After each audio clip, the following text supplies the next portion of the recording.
உங்களுக்கு 50 வயசுல அரசியல் வரணும்னு தோணுச்சா? 30 வயசுல எங்க போனாரு? 50 வயசுல காலைல புத்தா எழுப்பிவிட்டு நடிகர் விஜய் அரசியல் வர சொன்னாரா? நம்ம தாவேகா தலைவர் விஜய் அளவுக்கு எந்த ஒரு நடிகரும் நல்லது பண்ணது கிடையாது அப்படிங்கிற அளவுக்கு அவர் நிறைய நல்ல விஷயங்களை பண்ணியிருக்காரு. இந்த வீடியோவை நான் ஆதாரங்களோட ரெடி பண்றதுக்கு எனக்கே 2 நாள் டைம் எடுத்திருக்கு. நம்ம அண்ணாமலை கேட்டிருந்த மாதிரியே நம்ம டிவிகே தலைவர் விஜய் அவரோட 30 வயசுல என்ன பண்ணிட்டு இருந்தாரு அப்படிங்கறத சும்மா ஏனோ தானோ பேசாம ஆதாரத்தோட இந்த வீடியோல பாத்துருவோமா? இலங்கை தமிழர்கள் படுகொலையை கண்டித்து தளபதி விஜய் ஒரு நாள் உண்ணாவிரத போராட்டம் செய்த போது அவரின் வயது 34.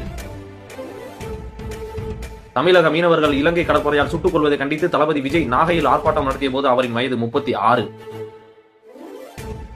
போராட்டம் மட்டும் தான் பண்ணிருக்காரா, வேற எந்த நல்லதும் பண்ணலையா அப்படின்னு கேட்டா பண்ணிருக்காரு. அதே என்னன்னு பாத்துருவோம். 1996 சென்னையில் பெருவெள்ளம் ஏற்பட்ட போது 100 மூட்டை அரிசியை அப்போதைய சென்னை மேயர் திரு மு க ஸ்டாலின் கிட்ட கொடுத்த போது அவருடைய வயது 21. 1998 சென்னையில் மழையால் பாதிக்கப்பட்ட குடிசை பகுதி மக்களுக்கு தேவையான அரிசி மூட்டைகளை அவரே நேரில் போய் கொடுத்த போது அவருடைய வயது 23. 1999 கார்கில் போர்ல உயிரிழந்த ராணுவ வீரர்களின் குடும்பங்களுக்கு உதவும் வகையில் பொதுமக்களிடம் வசூல் செய்த பணத்துடன் தனது சொந்த பணத்தையும் சேர்த்து மத்திய அரசுக்கு நிதியாக அனுப்பிய போது அவரின் வயது 24.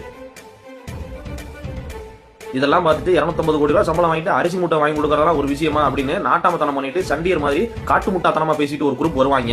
அவங்களுக்கு ஒரு பதில் என்ன அப்படின்னா 250 கோடி ரூபாய் சம்பளம் வாங்குறதுங்கிறது இப்பதான் 1998 எவனும் 250 கோடி ரூபாய் தூக்கி கொடுக்கல. மோடி குஜராத்துக்கு முதலமைச்சர் ஆகிறதுக்கு முன்னாடியே, அதாவது 2001 ஜனவரி 26 இந்தியாவின் 52வது குடியரசு தினம் அன்னைக்கு குஜராத்ல பூகம்பம் ஏற்பட்டுச்சு. அந்த பூகம்பத்துக்கு தன்னால் இயன்ற உதவியோடு மக்களிடம் நிதி உதவி பெற்று குஜராத் மாநிலத்துக்கு அவர் நிதி அனுப்பி வைத்தார். அந்நியாரம் அவரோட வயது 26.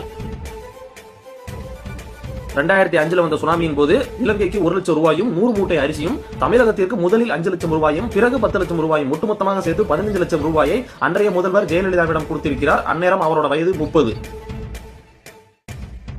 2008 ஓசூர்ல இலவச பள்ளிக்கூடம் ஒன்றை திறந்து வைத்தார். அந்நேரம் அவருடைய வயது 33.